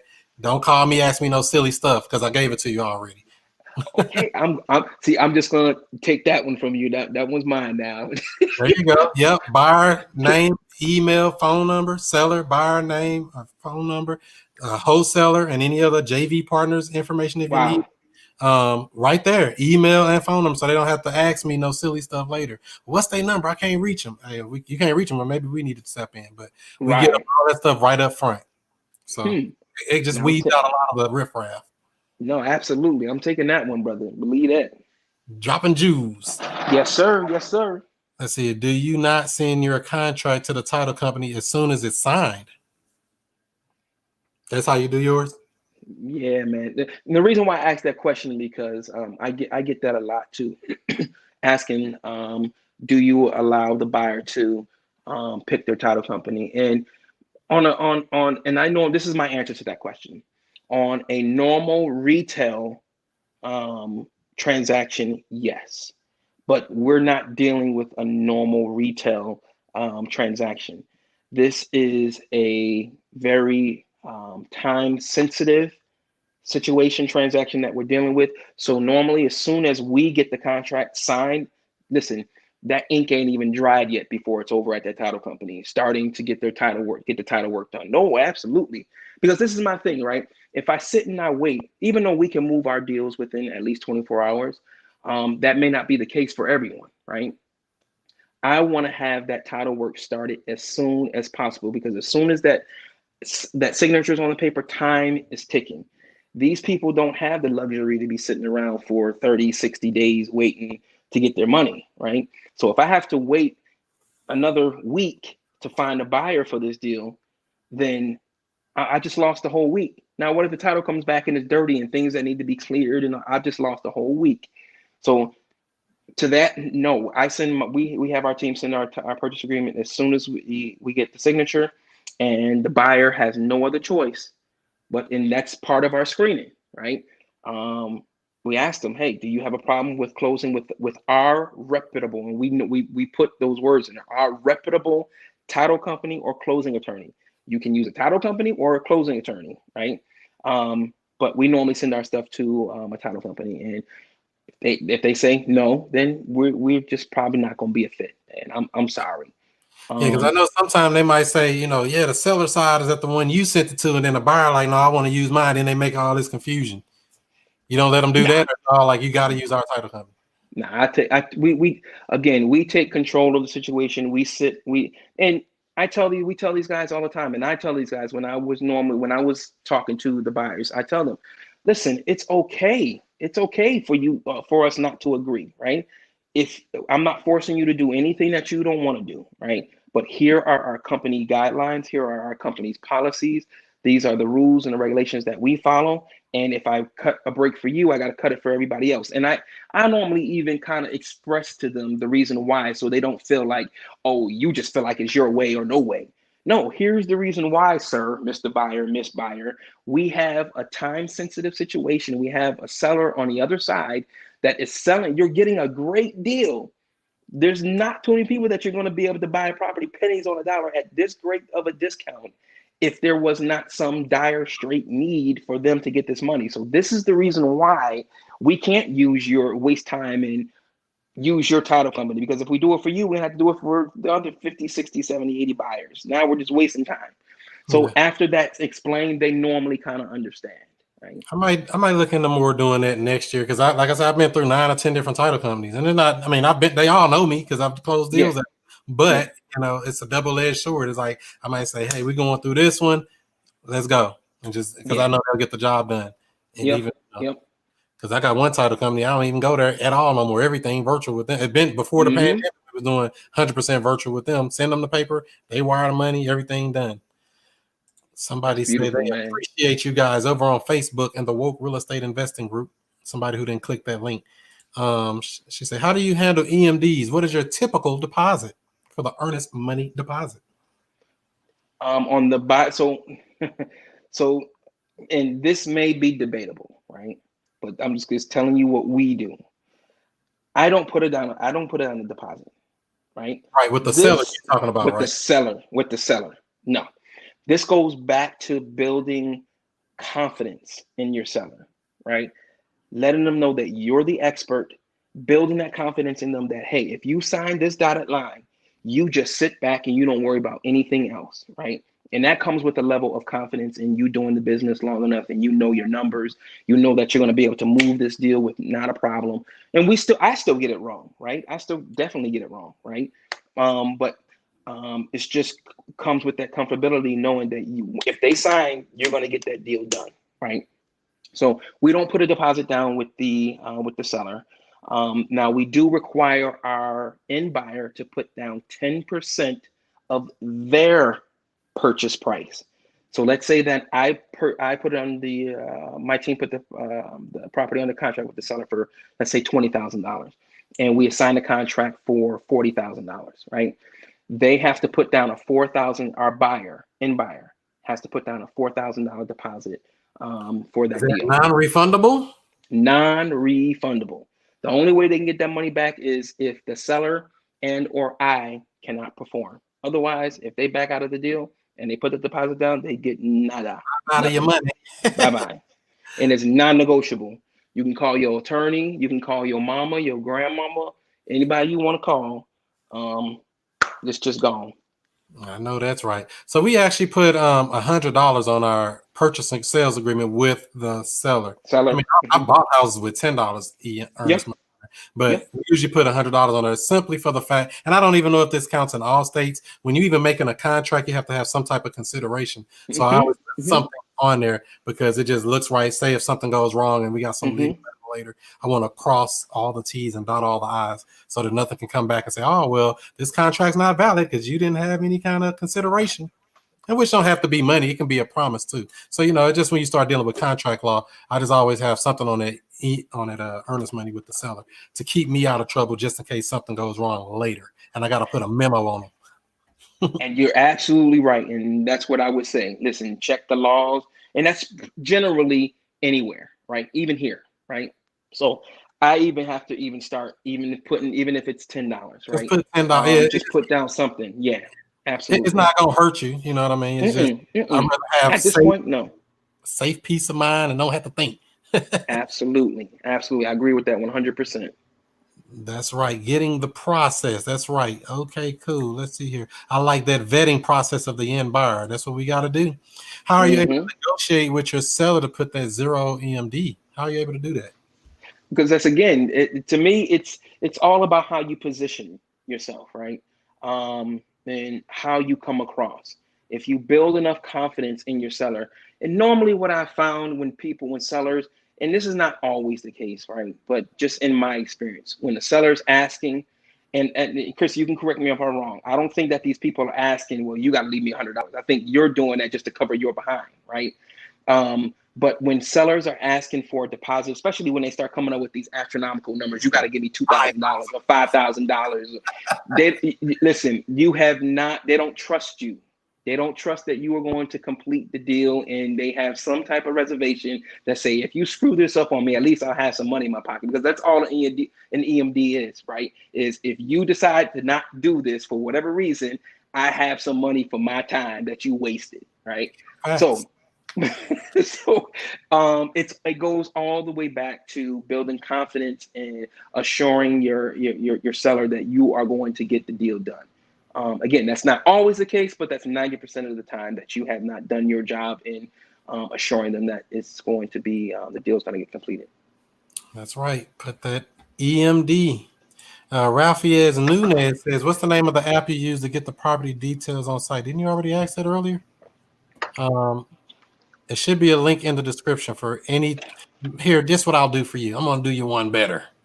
You ready for this, Rafael? Just go to wokerealestate.com. Everything you need right there. One-stop shop. Everything you need. wokerealestate.com. Contracts, all the systems that I use or recommend or have ever used before, right there. And if you go on this YouTube channel at ChrisMonroeSTL, I go through walkthroughs and show exactly how I use these different systems for whatever system it is, if it's necessary. Some of the stuff isn't necessary. Some of it is, you know. And like he says, he don't even use half the stuff anyway. So it shows that it can be done, right? You can do it without all of these different bill collectors because they're collecting that money. Yes, they are. They got you on auto pay, baby. Is your card expired? Yeah. You update your card. We won't swipe you. So here. But I'm new. Let me see. I don't put anything about EMD in my contracts, but I'm new. Yeah, I mean, even if it's $10, I mean, it's just my advice. You can do whatever you want or whatever your state say. I see people do it all the time. I just know better because I came from a paralegal background. So I understand law, contract law, business law is synonymous with contract law. Same thing. Yep. We make an agreement and it ain't in writing, or if it's some piece that ain't right or something ain't, it's just something wrong with it. I don't want that problem come back and bite me later. I like my stuff clean. No, listen, it's definitely good practice, Chris. And I tell everybody that's listening to it, definitely follow what Chris is saying. Listen, put that, it's $10. What is that, right? Ain't gonna kill you. Put it down. In fact, I bought a house from a dude with $10 earnest money, never met him. I wouldn't know him if I walked by him. He left the key under the brick at the side of the house. He did his stuff at the title. I mean, I never met him. $10 earnest money. Crazy. Wow. Bought the house. That plus closing costs. So let me see here what we got. Brandon, I hope that Crystal Geyser spring water you're drinking is not that manufacturer like No, that's Poland Spring, but it's in this doggone plastic bottle. Man, you need you some alkaline water. Alkaline. Oh man. This ain't no good. No bueno. Yes. I hear you. If my water ain't $3 a bottle, I don't want it. I got that Fiji is not that's that bad stuff too, right? Fiji ain't good either, is it? I don't talk bad about it. I don't drink it too much anymore. I drink them sometime. All right. So Denitra wants to know, what is your disposition process?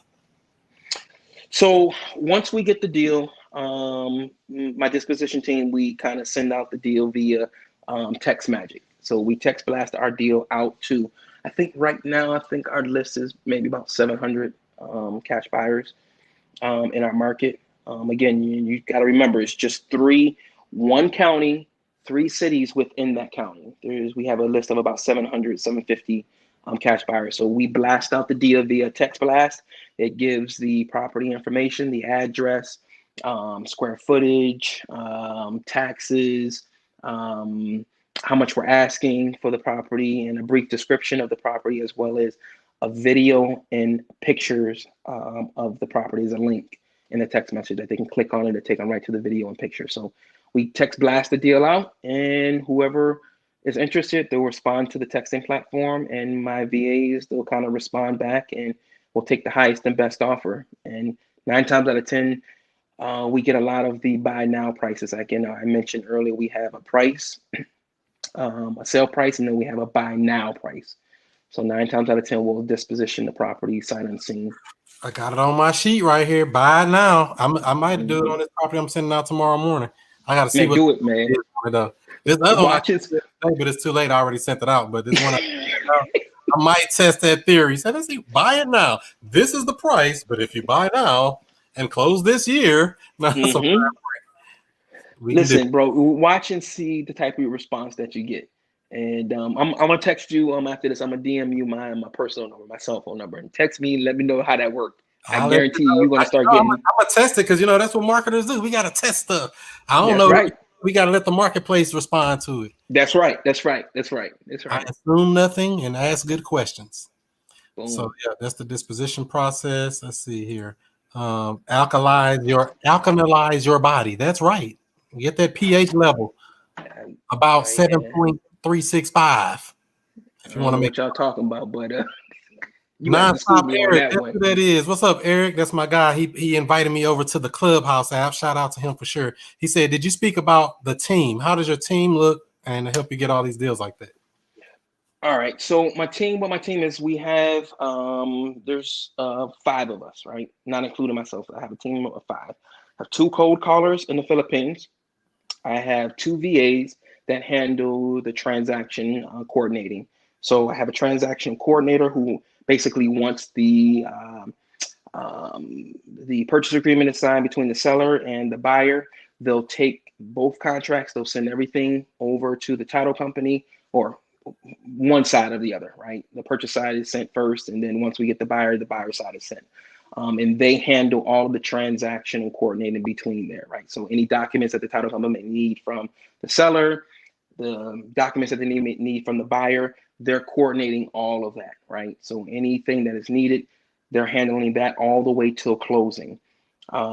And I have a transactional, and I don't even really call him a transaction manager. He's basically the manager that manages the whole team, right? Kind of acts in my role, because I'm not in the business every single day, even though I'm there doing other aspects of the business. He's handling all of the cold callers and the transaction coordinator, and he's managing the team. And I have a local acquisitions manager that actually goes out to the properties, locks up the deals after it comes from the cold callers. He'll call them, set up the appointments, go see the property, lock the property up on the contract, and gets the contract signed. And that's pretty much. I'm still in dispositions, which we're in the process of hiring. I'm trying to fire myself from that position. I thought you can get rid of that one first. Disposition. Yeah. Usually I see people fire out dispositions and then get the acquisitions last. Now, I like dispositions, man, because I think you gotta have a different mentality and a mindset to deal with the buyers. Because if you don't, you're gonna be pushed over. And the buyers, man, I don't know about your buyers, but they like to pull on your heartstrings, especially if they're the buyers that are consistent, meaning they buy from you a lot, right? They want the hookup. They want, I brought 2 last deals from you last month. Can you give me hook? Nah, bro. Nah. Yeah, man, listen, you don't. Nah, man. Nah. So I mean, you have to have a different type of mindset to deal with these buyers. So I'm kind of looking for that right person to kind of fill in that position, because that person needs to be able to hold their ground and hold their stance and hold things down. So. Huh? Get a real estate agent. That's usually the best dispositions people I usually can find. I mean, you know, I never thought of that. they I already would have thought they already got the mindset to sell it. They already got the mindset to sell it for top dollar. you right. Don't give them 3%. You Don't give right. them 6%. Give them 10%. That's number 2 for you tonight, Chris. That's number 2 for you tonight. Oh, well, you know, I drop bombs every once in a while. I sprinkle a little nuggets. Don't do too much. It's a sprinkle me, man. That's number 2. No, I'm definitely. I never thought about it that way. You're Real absolutely estate agent right. already got the mindset. They already thinking sell, sell, sell. You know, they ain't thinking about all this wholesale crap. They thinking about buyers and selling. Top dollar. Top dollar. Yeah, bro. Get I'm gonna take that one. Commission based, baby. Mm-hmm. Well, thank you. Yeah. Definitely. Be glad to move them deals for you. Absolutely. So yeah, that's what the team dynamic looks like right now. Adrian says my first deal only had $30 in my name. $10 is too much. $1. He got a $30 a 10K, a game changer. He got booted out. He got his phone must have died. Got a $10,000 assignment fee. Look at you making that money, man. Let me hold $5. Adrian making all that money, man. Let's see here. Sprinkle me, man. You know it. The hookup. You know who they are. Dealing with our people. Oh, come on. Come on. That ain't us. We don't do that. Give me the hookup. Let's see here. I shoot it straight, but I'm polite with my buyers. So he might come back on. I don't know if his phone died or something happened there. Like I said, if you want to get contracts, cool gear, or coaching, get your cool hat like that. Actually, you can customize this hat and put your name there or make it say whatever you want it to say. WokeRealEstate.com. That's the website. WOKE, WokeRealEstate.com. Join that free Facebook group as well. Talking about subject to, talking about lease options, talking about seller financing, and so much more. And check that out. Great tip. That's right. So that's the thing about these streams. I want you to listen to them. I want you to learn from it. I want you to take notes, but more importantly, I want you to implement. Learn something and go do it. Like he's dropping these little jewels, like, oh, I'll do the buy now price. You think I ain't gonna try it? What's it gonna hurt me to drop $2,000? I'll say buy now. I already marked it up anyway, janky anyway. If you really want to be janky, but whatever. You know how to make these deals go.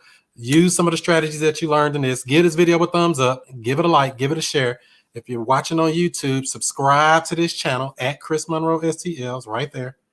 That's the name. That's my name on all social media, whether it's Snapchat, Twitter, Instagram, Facebook, YouTube, Clubhouse, TikTok, hip hop. You don't stop. Rock it to the bang, bang, biggity bop. We on all of them at ChrisMonroeSTL. Let me see if y'all have any other questions. Very good program. Thanks, Chris. No problem, Nick. Glad to see you as well. Hope you have a good holiday. Hope y'all have a good holiday all together, everybody. I like the mustache. That's right. We got it just right. I got a caterpillar on my mouth, on my upper lip. So that's cool. Hopefully y'all learn some tonight. I don't think he's coming back, or maybe he is. I don't know. I'll be probably off by the time they come back, unless he comes back real quick. We're going to wrap this thing up.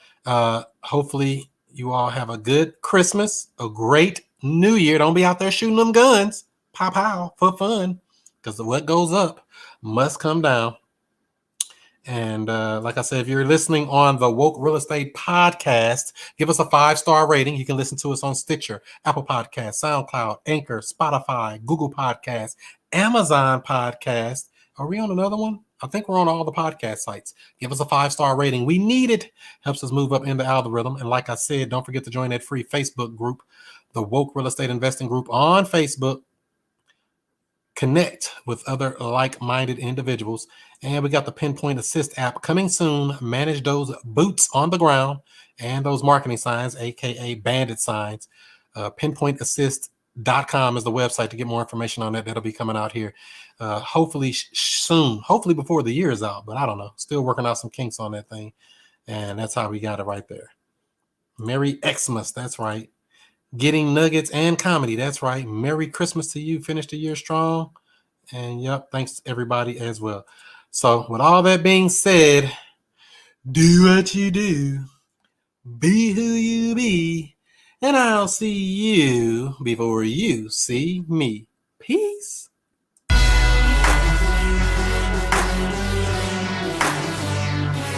And we here.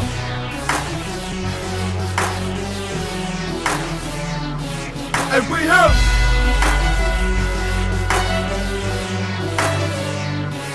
And we here. Mr. I stay woke. And Mr. I stay.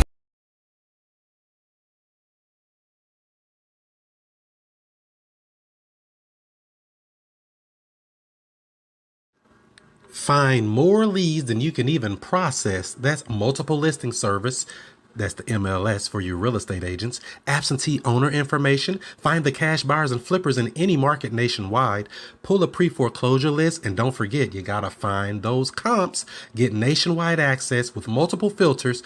Powered by PropStream at wokesource.com. Get your 7-day free trial today. wokesource.com. That's wokesource.com. Get your free real estate joint venture agreement and get notified of upcoming shows. Text JV to 636-330-1444. Today's broadcast is being brought to you by WokeSkipTracing.com. Look up phone numbers and email addresses with ease, with pricing as low as only 15 cents per match. Not per search, per match. If there's no number or email address, you don't pay. Get accurate data in just minutes. WokeSkipTracing.com. That's WokeSkipTracing.com. You may have heard the saying, the fortunes are in the follow-up. Now there's a brand new system that is great to help you cold call, text message, drop voicemails, and so much more, all automated. You don't have to remember anything. Just set it and forget it. All you have to do is speak to people. Check it out, wokereply.com. It's a multi-touch marketing campaign where you can schedule to send text, voicemail, email, and even live calls all on autopilot. Check it out today, wokereply.com. That's wokereply.com.